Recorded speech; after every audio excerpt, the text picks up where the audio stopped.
everyone, I am Kritika Gautam, a third year MBBS student at AIIMS Hyderabad. Having gone through the counseling process myself, I can understand how confusing and overwhelming it can be. So, if you are a future medical student or a supportive parent, इस video में हम बात करने जा रहे हैं everything you need to know about the counseling process, starting from registration, choice filling, seat allotment till admission. But before we go ahead, I'd like to mention that this is part 1 of the video that I've planned regarding the counseling process. In part 2, we'll talk about the documents needed. तो सबसे पहले बात करते हैं conducting bodies के बारे में. So there are two conducting bodies, All India Quota और State Quota.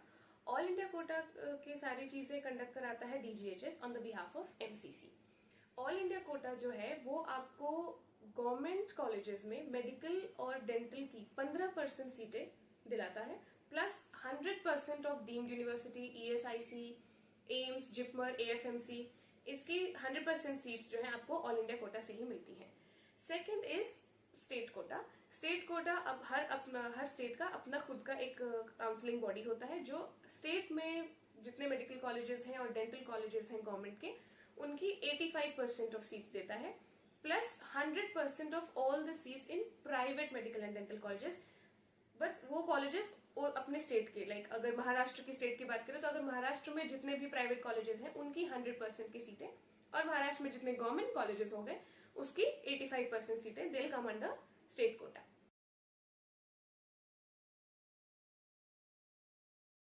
राउंड हमारे पास 4 हैं, राउंड 1, 2, मॉप अप राउंड और स्ट्रे वैकेंसी राउंड.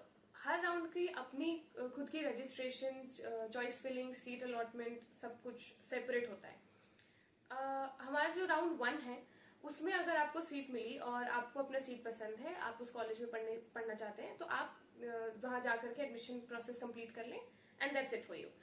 अब अगर आपको जो सीट मिला है वो आपको पसंद नहीं है या आपको लगता है कि बेटर आपको मिल सकता है आपकी रैंक पर, तो आप राउंड 2 के लिए अप्लाई कर सकते हैं. But in that case you should go for the upgrade option. उससे होता यह है कि आपको जो राउंड 1 में सीट मिली है वो आपके पास रहेगी, it won't get lost, and still you can apply for a betterment. तो that is upgrade for you. अगर आपको राउंड 1 में सीट नहीं मिली और आप राउंड 2 में अप्लाई कर रहे हैं तो फिर से आपको फ्रेश रजिस्ट्रेशन करना होगा, फिर से चॉइस फिलिंग होगी, फिर से आपको सीट अलॉट होगा और आप फिर अपने जो भी कंसर्न इंस्टीट्यूट है वहां जाकर के एडमिशन प्रोसेस कंप्लीट कर सकते हैं. अब मेजरली बस यही 2 राउंड्स होते हैं, बट इन केस किसी को राउंड 1 और 2 दोनों में नहीं मिला है तो they can opt for the mop up round. पर यहाँ सीट्स काफी लिमिटेड होंगी क्योंकि यहाँ जो सीट्स है वो बस वो राउंड 1 और 2 से जो बची खुची सीट्स रह गई हैं उनके लिए ये प्रोसेस, ये स्टेप होता है. और यहाँ पर काफी स्ट्रेटेजिकली चॉइस फिलिंग करना होगा in order to like increase your chances to get a seat. Mop up की भी बात आता है स्ट्रे वैकेंसी राउंड. यहाँ पहले से भी और काफी कम सीट्स अवेलेबल होती हैं क्योंकि एज आई सेड अब यहाँ पर राउंड 1, 2 और मॉप अप तीनों से जो बची कुची सीट्स होंगी बस उसके लिए ये स्टेप होता है. यहाँ it's kind of a miracle कि आपको यहाँ एडमिशन मिल जाए. So these are all everything about the rounds.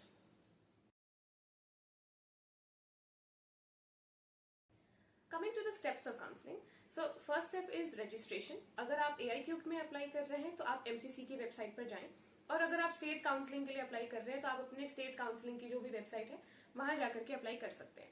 Registration का पेमेंट वगैरह सब हो जाने के बाद आपको चॉइस फिलिंग का ऑप्शन दिया जाएगा जिसमें आपको एक लिस्ट बनानी होगी of all the colleges and courses as per your preference, और वो ऑर्डरली मैनर में वो लिस्ट आप उनको सबमिट करेंगे.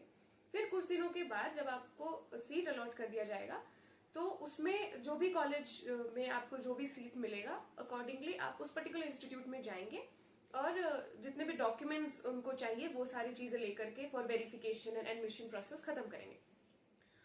ये ध्यान रखें कि जो आपको सीट अलॉटमेंट हो रही है this is based on your rank, on the preference जो आपने लिस्ट डाली है वो, end of course seat availability.